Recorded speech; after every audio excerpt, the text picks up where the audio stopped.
مجھ میں ہمت نہیں ہے. آپ بات کر کے دیکھیے کیسا آج ہم سارا دن ساتھ رہے. آپ کیا آپ اس کے بارے میں کہیں گے؟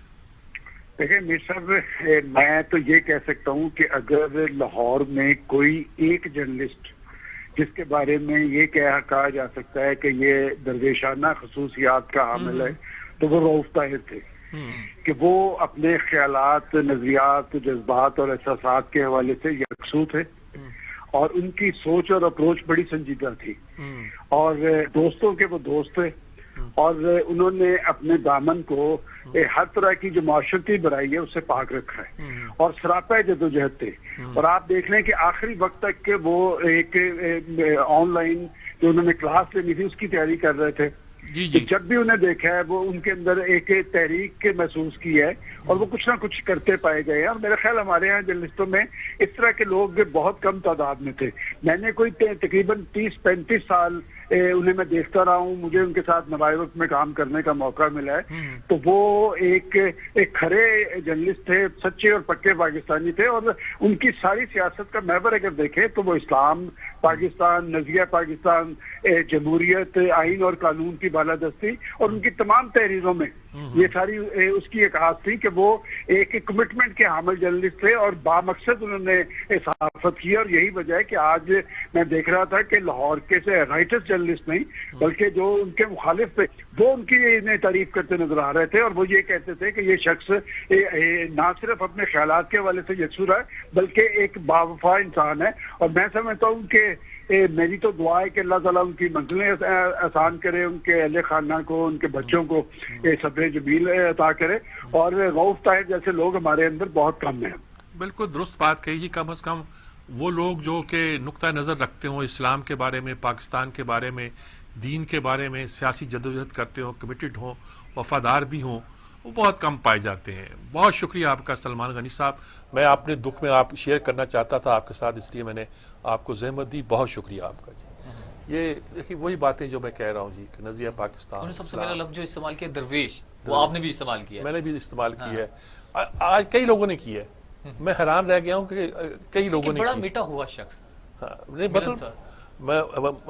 دیکھا نا، اب افتخار احمد ہے ہمارے پروگرام میں بھی آتے ہیں، بالکل آتے ہیں، اور وہ نظریاتی طور پر ہم سے مختلف ہیں. بالکل ایک کھڑے آدمی ہے نا، کھڑے آدمی، وہ بھی آج موجود تھے جنازے میں، اور وہ بھی ایک آبدیدہ تھے.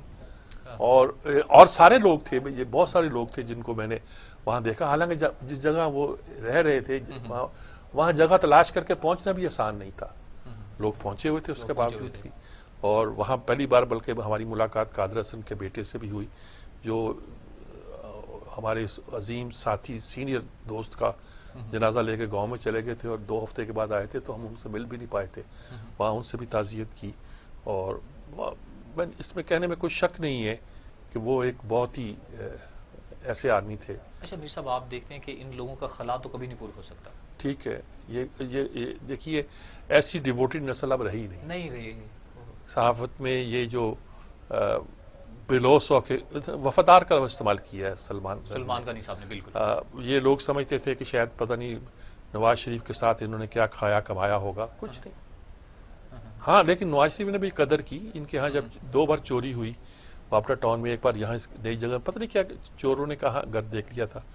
تو جب ان کی اہلیہ کا انتقال ہوا تو نواز شریف ماں اپنی بیگم کے کلثوم نواز کے تعزیت کے لیے آئے، عام گاڑی میں، یعنی کہ پروٹوکول کے بغیر گاڑی میں آئے، اور پہلے اطلاع دے دی تھی کہ ہم آ رہے ہیں، اور آ کے کافی دیر بیٹھے رہے. جدہ کے تعلقات تھے سارے اس کے باوجود بھی، اور پوری فیملی سے ظاہر ہے کہ ملنا جلنا تھا، ان سے ملے جلے، اور ایک طرح کا تعزیت کا سامان تھا جو ان کے ساتھ کیا گیا. اس میں صاحب یہی کہا جا سکتا ہے جو کہا جا سکتا ہے. اچھا، یہ ان کی گفتگو جو جیسا کہ ہم انہیں پروگرام میں بھی لیتے تھے، ہر ہفتے میں 1 دفعہ لازمی لیتے تھے، ان کی گفتگو میں بڑا بیلنس نظر آتا تھا اور کلیئرٹی نظر آتی تھی. کسی پارٹی کی طرف جھکاؤ نظر نہیں آتا تھا. جو چیز تھی وہ کلیئر تھی.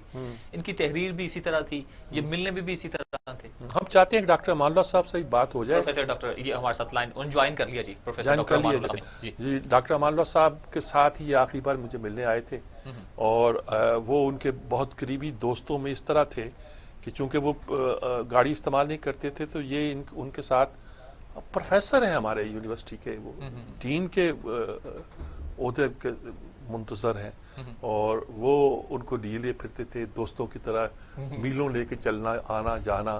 آخری بار جب ابھی آئے ہیں 4-5 دن پہلے تو انہی کے ساتھ میرے پاس آئے تھے. اب وہ افسوس بھی ہوتا ہے کئی باتوں پر. جی ڈاکٹر صاحب کیسے ہیں آپ؟ سر بہت شکریہ سر، الحمدللہ سر. دوست پر ہم تعزیت کر رہے ہیں، کیا کہیں گے آپ؟ جی سر، یہ بڑا ایریپیریبل لاس ہے، ناقابل تلافی نقصان ہے.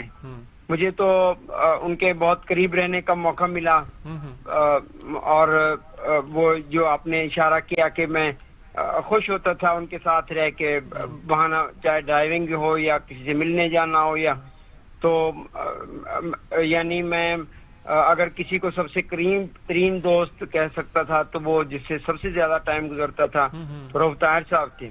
اور ان کی شریف النفس انسان تھے، کبھی کسی کے بارے میں ایسی بات نہیں کی جس سے کوئی بندہ رائے بنائے نیگیٹو. اچھی رائے بنانے کے لیے وہ ہمیشہ خوبیاں دوستوں کی بیان کرتے رہتے تھے. اور دوستوں کے درمیان اگر کہیں مس انڈرسٹینڈنگ ہوتی ڈیبیٹ میں یا ذاتی معاملات میں، تو ہمیشہ صلح کے لیے دونوں پارٹیوں کو توجہ دلاتے اور معاملات خوش اسلوبی سے حل ہوتے. خود تو وہ بات چیزوں پہ تو ان کا کمپرومائز نہیں تھا اور وہ جذباتی بھی ہوتے تھے، اور مجھے وہی چیزیں متاثر بھی کرتی تھی. لیکن ان کی 3 چیزوں سے میں ہمیشہ متاثر رہا، اور ہماری ڈسکشن میں ان 3 چیزوں کا غلبہ رہتا تھا. ایک تو یہ کہ اسلامی تاریخ اور بر صغیر میں مسلمانوں کی تاریخ اور تحریک پاکستان کی وجوہات اور پاکستان جیسا معجزہ، اور اس کے بعد پاکستان کو اسلامی اور جمہوری پاکستان بنانے کے لیے جتنی موومنٹس چلی اور جدوجہد ہوئی، اس کا ان کی ایک ایک لفظ اور ایک ایک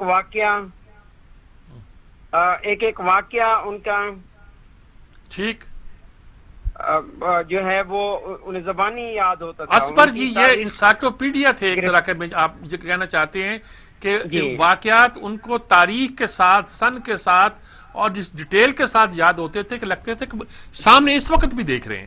میں سمجھتا تھا کہ انہوں نے ریکارڈ رکھا ہوا ہے. بالکل، وہ ایسے لگتا تھا کہ یوٹیوب کا کلپ آپ دیکھ رہے ہو، آپ کے سامنے وہ منظر ایسا کھینچتے تھے کہ اور چیزوں کو اس طرح جوڑتے تھے ڈاٹ کو ڈاٹ سے کہ آپ کو وہ پوری تصویر اور پوری شکل نظر آ جاتی تھی کہ اس دور میں یہ واقعہ کن حالات میں، کن محرکات میں اور کس مومنٹم میں ہوا ہوگا، یعنی وہ تحریک کیا تھی. تو وہ ان کی لہذا وہ دلچسپی سے جو ہے نا دیکھتا تھا، جیسے وہ تاریخ اب ہمارے سامنے ایک زندہ مثال کے طور پر. دوسرا یہ کہ وہ ان کی جو کمٹمنٹ تھی اسلام اور جمہوریت اور پاکستانیت کے ساتھ، وہ شاید ہی میں نے کسی کو اتنا لکھتے، اس کے بارے میں کرتے، اس کے بارے میں جدوجہد کرتے اور اس کے بارے میں اپنی تمام صلاحیتیں استعمال کرتے دیکھا ہو. تو وہ پاکستان کو ایک اسلامی جمہوری ریاست کے طور پہ جو قائد اعظم اور علامہ اقبال کے خیالات، ان کے کوٹس دہراتے تھے، ان کی شاعری ہوتے تھے، ایون کہ وہ فیض اور حبیب جالب کی شاعری کو بھی کسی تعصب کے بغیر استعمال کرتے تھے کہ جب عرض خدا کے کعبے سے گرائے. تو میں نے ان سے ہمیشہ انسپریشن حاصل کی. اور جو ان کی جو تیسری خوبی مجھے جو سب سے زیادہ اچھی لگی وہ یہ کہ وہ اپنے آخری دم تک اپنے اس مشن کو جاری رکھنا چاہتے تھے، چاہے اس کے کوئی بھی کانسیکوینسز ہوں اور انہیں کسی بھی مشکلات کا سامنا کرنا پڑے. اور ساتھ والا ہمیشہ اس سے متاثر ہوتا تھا اور انسپائر ہوتا تھا، اور اس سے جذبہ اور جوش اس میں پیدا ہوتا تھا کہ یہ ہمارا ملک جو اللہ تعالیٰ نے ایک نعمت کے طور پر دیا ہے برصغیر کے مسلمانوں میں، تو ہمیں اس کی قدر کرنی چاہیے. اور اس کے اوپر وہ جذباتی بھی ہو جاتے تھے. اگر کوئی تنقید کرتا تھا کہ ہمارا ملک کئی بار نہیں چلے، جذباتی سمجھ لیتے تھے وہ. جی بالکل درست بات جی. بہت شکریہ امان اللہ صاحب آپ نے، اور اس سے پہلے سلمان غنی نے بھی بڑی تفصیل کے ساتھ گفتگو کی ہے اور مجھے بھی حوصلہ دیا ہے کہ جو 4 باتیں میں کرنا چاہتا تھا ان کو آپ نے کمپلیمنٹ کیا ہے، سپلیمنٹ کیا ہے اور اضافہ کیا ہے ان کی شخصیت کو سمجھنے میں. بہت شکریہ آپ کا جی. ہم نے تفصیل کے ساتھ بات کی. یہ بات خاص طور پہ کہ انسائکلوپیڈیا تھے، وہ تاریخ تک ان کو زبانی یاد ہوتی تھی. میں کہتا تھا آپ نے ریکارڈ رکھا ہوا کوئی؟ وہ کہتا نہیں. میں نے کئی بار زبانی پوچھا ان سے، فلاں واقعہ کا وہ زبانی تاریخ واقعہ یہ وہ ہر ڈیٹیل بتا دیتے. یہ عجیب و غریب کام تھا ان کا. صحیح ہے, ہمیں بریک پر جانا, بریک سے لوٹ کر آتے ہیں, گفتگو کو آگے لے کر چلتے ہیں, ایک مختصر سا وقفہ.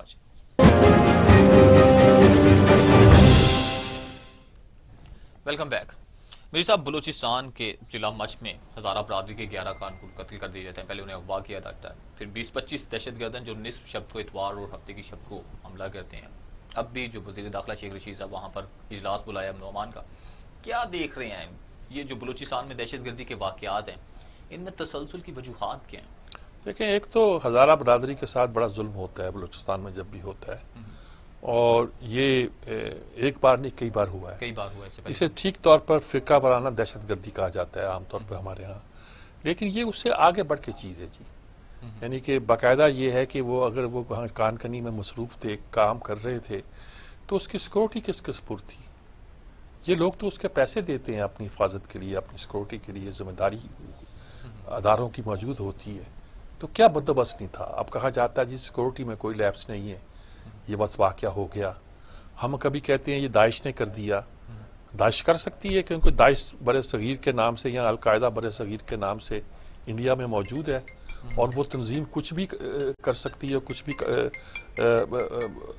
کیا کرتی ہے. تو اب یہ اس کو اس طرح جوڑنا جو ہے نا بڑی عجیب و غریب بات ہے, اور اس کے لیے میں یہی کہہ سکتا ہوں کہ یہ مطلب ہم سی پیک بنا رہے ہیں, اس کے راستے کے جتنی رکاوٹیں وہ دور کر رہے ہیں. ہم نے سیکورٹی کا بندوبست کر رکھا ہے, پھر لیپس کہاں ہوتا ہے؟ وہاں ایف سی کے اتنی لوگ موجود ہیں جو کچھ 2 کور کے برابر ہے شاید, اور فوج بھی موجود ہے ان کی مدد کے لیے. اب یہ جو لیویز ہیں, دوسرے ادارے ہیں جن کو ہمارا, ان کی کیا ہم نے تربیت نہیں کی ہوئی؟ پولیس کے سپرد تو صرف 10% کا علاقہ ہے بلوچستان کا. تو کیا علاج ہے اس کا؟ کیسے کیا جائے؟ کیوں کر اس صورتحال پہ قابو پایا جائے؟ روز اگر اس طرح کے واقعات ہوں گے جو تکلیف دہ ہے. اور اچھا وہ سارے دھرنا دے کے بیٹھ جاتے ہیں, پروٹیسٹ کرتے ہیں, ہم لوگ جاتے ہیں, مناتے ہیں, کچھ کرتے ہیں, -6-5 درجے کی گرمی ہے, سردی ہے, اور وہاں اس کے باوجود بھی لوگ بیٹھے ہوئے ہیں, کچھ کر رہے ہیں. یہ کچھ بڑی عجیب و غریب بات ہے. اس میں میر صاحب بیرونی قوتیں بھی ہو سکتی ہیں کہ پاکستان کا امن وہ اس کے بھئی یہ داعش کا اگر ہونے کا مطلب یہ ہے کہ داعش بر صغیر یا القاعدہ بر صغیر جو ہے وہ لوکیٹڈ انڈیا ہے. اب طالبان نہیں ہوتے تو اس کے نام پر کچھ داعش آ جاتی ہے, کچھ اور آ جاتا ہے. القاعدہ کا لفظ استعمال نہیں ہوتا ہے ہمارے ہاں. اور یہ کہ اب انہوں نے تنظیم ہی یہ کہہ دیا گویا بر صغیر میں ہے. بر صغیر سے مراد ان کی ہے کہ انڈیا میں وہ اسٹیشنڈ ہے. پتہ نہیں کیا صورتحال ہے, کیا کہہ سکتے ہیں ہم اس کو. ہمیں جوائن کیا ہے بریگیڈیئر فاروق حمید صاحب نے. فاروق حمید صاحب سے پوچھتے ہیں کیونکہ وہ تو بریگیڈیئر صاحب جو ہیں وہ السلام علیکم بریگیڈیئر صاحب. سر السلام علیکم. وعلیکم السلام. السلام علیکم سر, آپ خیریت ٹھیک ہیں؟ اللہ شکر ہے. یہی کریں مچ میں جو کچھ ہوا ہے, کیا ہزارہ برادری کے خلاف ہوتا ہے؟ ہماری سیکورٹی نہیں ہے وہاں کیا؟ اگر وہ کان کنی کر رہے تھے تو ہم نے ان کی حفاظت کا کوئی ایک کمرے میں ان کو رکھا ہوا تھا, کوئی بندوبست نہیں کیا تھا ہم نے کیا؟ بسم اللہ الرحمن الرحیم. بہت شکریہ میر صاحب. سر پہلے آپ کی بات تو بالکل صحیح ہے کہ پہلی مرتبہ نہیں ہوا کہ یہ کانکن میں یہ جو کوئلے کے کانے ہیں مچ میں یا کہیں اور جگہ, ماضی میں بھی اگر آپ پورا ریسرچ کریں تو آپ کو ملے گا کہ یہاں کے ورکرز کو پہ حملے کیے گئے اور ان کو اسی طرح تشدد کر کے ان کو مارا گیا, اور ابھی پھر کیا. اور اس دفعہ یہ ہے کہ اس دفعہ پہلے تو سے وہ پنجابی ڈھونڈتے تھے, پنجابی باہر کے سیٹلر جو وہاں پہ کام کرتے, سب انہوں نے ہزارہ کے لوگوں کو سلیکٹ کیا ہے, ان کے ساتھ یہ بربریت کی ہے. بالکل جتنا کنڈم کرے کم ہے. دیکھیں میر صاحب, بات یہ کہ پچھلے 2-3 مہینے میں آپ دیکھ رہے ہیں کہ وہ حملہ کرتے ہیں جو دہشت گرد وہاں پہ ہیں ساؤتھ بلوچستان میں, حالانکہ مچ تو کافی نارتھ میں ہے, کوئٹہ کے بالکل ساتھ ہے. تو بلوچستان میں وہ فوج ایف سی پہ حملہ کرتے ہیں, افسر جوانوں کا جانی نقصان ہوتا ہے, زخمی ہوتے ہیں.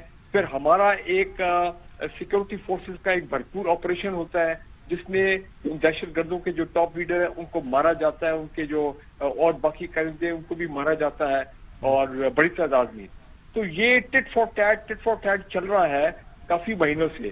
اور ابھی لاسٹ آپ نے دیکھا ہے کہ جو سیکورٹی فورسز کا آپریشن تھا اس میں واقعی ان کا بڑا, اور جتنے ان کے کی لیڈر تھے جو کانوائے پہ حملہ کرتے تھے, جنہوں نے ایف سی کے کیمپ پہ حملہ کیا چند دن پہلے, ان کو سیکورٹی فورسز نے مار دیا. اب یہ وہ تھا ساؤتھ آپریشن کا. تو دہشت گرد آپ کو پتا ہے کہ وہ ان کے کہیں نہ کہیں وہ بلوچستان میں نیٹ ورک بالکل 100% ٹوٹا نہیں ہے. انہوں نے ریئیکٹ کیا اپنا مچھ میں اور ہزارہ کے ورکرز کو. اب آپ بیک گراؤنڈ دیکھیں, اگر آپ کو آپ بلکہ بہتر جانتے ہیں کہ ہزارہ ورکرز کو نارملی داعش کے لوگ, تحریک طالبان کے لوگ یہ ٹارگیٹ کرتے ہیں جس میں اتنا افغانستان میں ان کا خون کیا گیا. اور کوئٹہ میں یہ تو بھی مچھ میں ہوا ہے. کوئٹہ میں آپ کو معلوم ہے پیپلز پارٹی کی گورنمنٹ کے دوران 2 مرتبہ ہوا تھا, اور سیکنڈ ٹائم تو 85 ہزارہ کے ہمارے بہن بھائی شہید ہوئے کوئٹہ کے اندر, جس سے پھر انہوں نے دھرنا دیا کوئی 1 ہفتہ اسی جنوری فروری کے موسم میں. تو وہاں کے چیف منسٹر رئیسانی صاحب کو فرق کرنا پڑا. زرداری صاحب اس وقت پریزیڈنٹ تھے اگر آپ کو یاد ہے, اور ایک انٹرم گورنمنٹ بن گئی تھی بلوچستان کے اندر. یہ 2013 کی بات ہے, if I am not wrong, کیونکہ پھر بعد میں الیکشن آگے تھے. تو ان کی گورنمنٹ کو فرق کر دیا گیا سر ریاسانی صاحب کو کہ آپ کی یہ غفلت ہے, آپ کی یہ نااہلیت ہے, اور آپ کی انکمپٹنس ہے کہ آپ سیکورٹی دے سکے ہزارہ والوں کو, اور وہ بھی کوئٹہ شہر کے اندر. میں سمجھتا ہوں کہ اب تو حالات بہتر ہو گئے ہیں, مطلب ماضی کے مقابلے میں. ٹھیک ہے ٹٹ فور ٹیٹ چلتا ہے, چل رہا ہے, سی پیک کی وجہ سے ہے, اور حالات 66 ٹریننگ کیمپس ہیں افغانستان میں جہاں سے یہ لوگ آتے ہیں. اب مسئلہ یہ ہے کہ وہ جو ٹریننگ کیمپس افغانستان میں ہم نے تو سرکاری طور پر بتا دیا, اعلان کر دیا D G I S P R اور فورن منسٹر نے کہ جناب 66 کیمپس ہیں جہاں سے یہ تمام دہشت گرد اٹھتے ہیں, اور داعش کے ہزاروں لوگ ہیں جن کو مساد اور رو وہاں پہ لکھا ہے. انہوں نے پاکستان افغانستان کے بارڈر کے پہلے ان کو بٹھا دیا ہے کہ پاکستان کو آپ جو ہے کہ حملے کرتے رہیں. تو ان کیمپس کو کون ختم کرے گا, وہ کیسے ختم ہوگا جب تک نلکا پیچھے سے بند نہیں ہوگا؟ تو یہ جو ہے دہشت گرد یہ تو آتے رہیں گے, تو اس کی کوئی بات کوئی نہیں کر رہا. تو میں یہ کہہ رہا ہوں کہ اب ہم افغان پیس پروسیس کو فیسیلیٹیٹ کر رہے ہیں, ہم افغان ڈائیلاگ انٹرا ڈائیلاگ کو فیسیلیٹیٹ کر رہے ہیں, ہم سب کا کام کر رہے ہیں, ہمارا کام کوئی نہیں کر رہا. ان دا سینس کہ افغان گورنمنٹ جو ہے وہ ٹریننگ کیمپس کو بند کرے, وہ کہتے ہیں ہمارے پاس طاقت نہیں ہے, وہ ہمارے ایریا ہمارے کنٹرول میں ہے. امریکی وہاں سے نکل رہے ہیں. را افغان انٹیلیجنس کا نیٹ ورک بڑا اسٹرانگ ہے افغانستان میں, اس کو ہم ابھی تک توڑ نہیں سکے ہیں.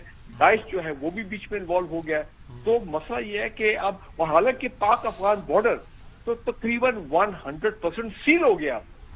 تو میں یہ کہتا ہوں کہ اگر پاک افغان بارڈر سیل ہو گیا ہے, اب وہاں سے ہم کہتے ہیں انفلٹریشن نہیں ہو سکتی, اچھی بات ہے, پھر بھی وہ کہیں مینج کر لیتے ہیں, کیونکہ کچھ ایسے ایریاز سنا جہاں پہ ہائٹ اتنی زیادہ ہے کہ شاید وہاں پہ ٹرین بہت مشکل ہے, لیکن پھر بھی وہ کر جاتے ہیں.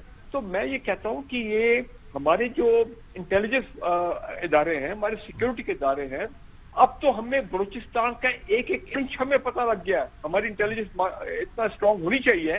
سی پیک جو ہے دیکھیں نا کتنے سالوں سے سی پیک کی کنسٹرکشن ہو رہی ہے, وہاں پہ سڑکیں بن رہی ہیں. تو لہذا یہ مچ میں آج ورکرز کو اگر انہوں نے کیا اور وہ کامیاب ہو گئے, تو پھر کل کو کسی اور کو کوئلے کے کان میں, کسی اور تیل کے ذخیرے میں, کسی آئل فیلڈ میں, گیس فیلڈ میں جا کے وہ کو حملہ کر سکتے ہیں, اور وہاں پہ بھی ہمارے ورکرز جو ہیں ان کو وہ بربری سے بالکل درست فرمایا جی. بریگیڈیئر فاروق حمید صاحب, آپ نے ہماری بڑی رہنمائی کی جی.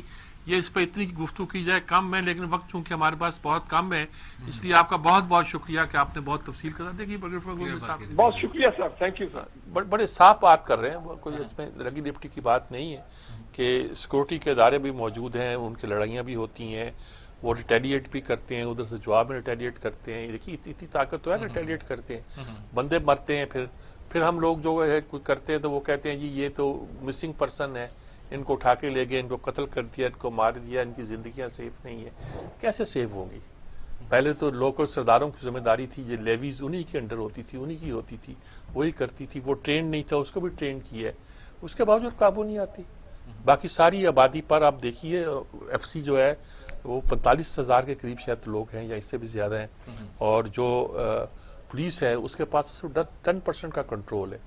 تو اگر یہ لیوی سسٹم کامیاب نہیں ہو رہا تو پھر ہمیں کیا کرنا چاہیے, صحیح کیسے سوچنا چاہیے؟ میں شہر اقتدار کی طرف بڑھنا ہے. شہر اقتدار میں کہہ رہا ہوں, یعنی کہ دارالحکومت اسلام آباد میں جہاں پر اسامہ ندیم کو قتل کر دیا جاتا ہے پولیس سی ٹی ڈی کی طرف سے, کیا دیکھ رہے ہیں وہ جو دعوے تھے ریفارمز لے کر آ رہے ہیں پولیس میں, تربیت نہیں ہے.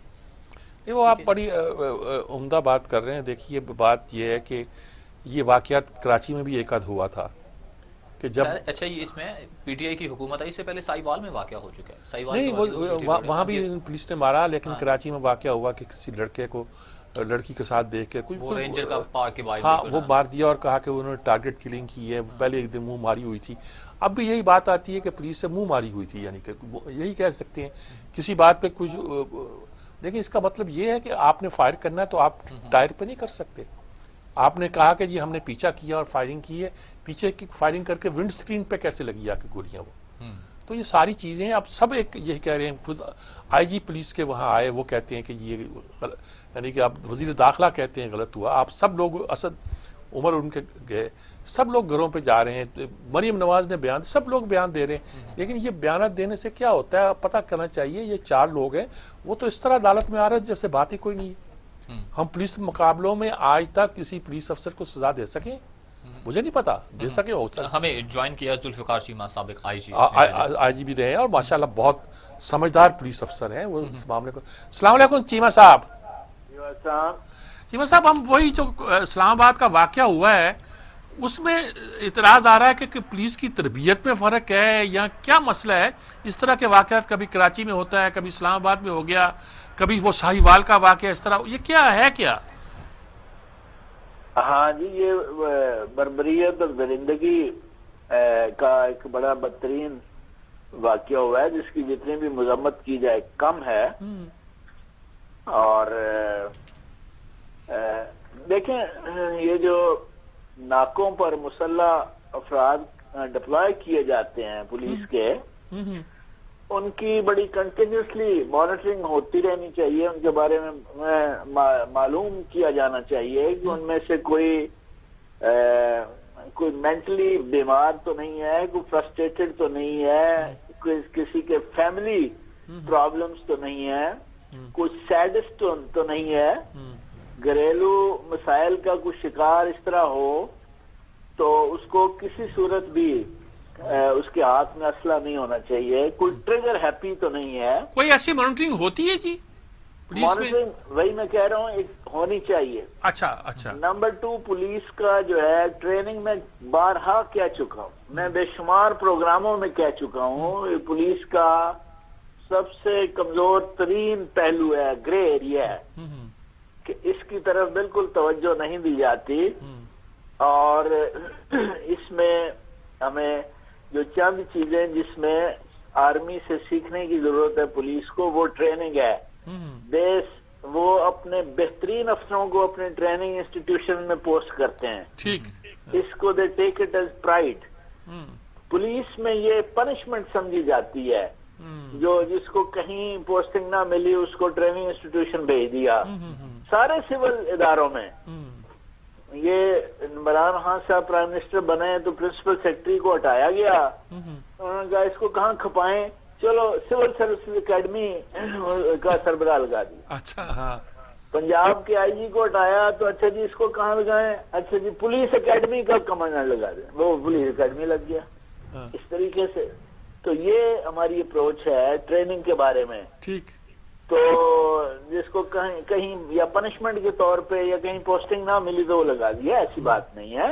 یہ سب سے اہم ترین پولیس کا یہ جو ہے سیگمنٹ ہے، ایریا ہے اور سیکٹر ہے جو بڑا کمزور ہے، اور اس پر سب سے زیادہ توجہ دینے کی ضرورت ہے. بہترین افسر لگانے چاہیے تربیتی اداروں میں، اور ایسے جنہوں نے فیلڈ میں اپنا یہ ثابت کیا ہو کہ وہ باکردار ہیں، ایماندار ہیں، پروفیشنلی کمپیٹنٹ ہیں، اور ٹرینیز ان کی طرف ایز رول ماڈل دیکھیں، تو رول ماڈل ہوں وہ. ٹھیک بات ہے. اور ساتھ ہی ان کی مانیٹرنگ بھی ہوتی رہنی چاہیے جو لوگ اس ڈیوٹی کو. اچھا، اور وہاں جس چیز کی سب سے زیادہ جس میں کمی ہے تو میں سمجھتا ہوں 2 چیزوں کو بہت زیادہ توجہ دینے کی ضرورت ہے.